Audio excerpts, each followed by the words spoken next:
बड़ी याद आवे मम्मी पापा का प्यार काइल, वैसन प्यार ससुरा में नसीब में ना भाईल।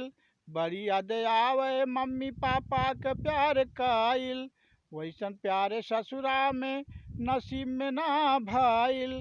का कहीं रोज रोज खैनी टेबलेट सबर के, का कहीं रोज रोज टेबलेट खैनी सबर के। पर दिलवा ले लहल राजा बहुत प्यार करके, पर दिलवा ले लहल राजा बहुत प्यार करके।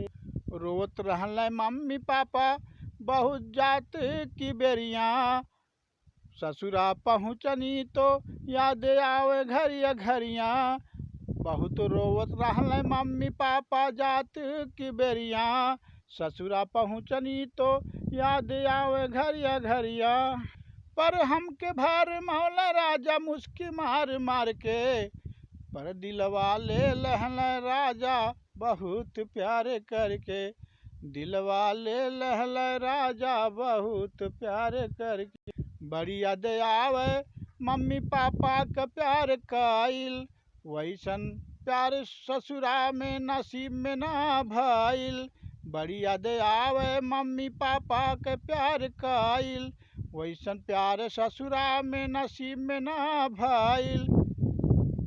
का कहीं रोज रोज खैनी टेबलेट सबर के, पर दिलवा ले लहल राजा बहुत प्यार करके, पर दिलवा ले लहल राजा बहुत प्यार करके। धीरे धीरे टूटल नैहर के मोह ममता, धीरे धीरे टूटल नैहर के मोह ममता। ससुरा के मोह जुड़ल तो भइल सुगमता, धीरे धीरे नैहर के टूटल मोह ममता। ससुरा के मोह जुड़ल तो भइल सुगमता। घर गिरस्ती संभार लानी भुलाई नैहर के, पर दिलवा ले लहल राजा बहुत प्यार करके, पर दिलवा ले लहल राजा बहुत प्यार करके।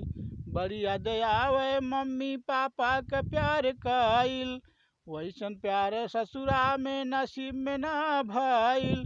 का कहीं रोज रोज, का कहीं रोज रोज टेबलेट खैनी सबर के, पर दिलवा ले लहल राजा बहुत प्यार करके, पर दिलवा ले लहल राजा बहुत प्यार करके।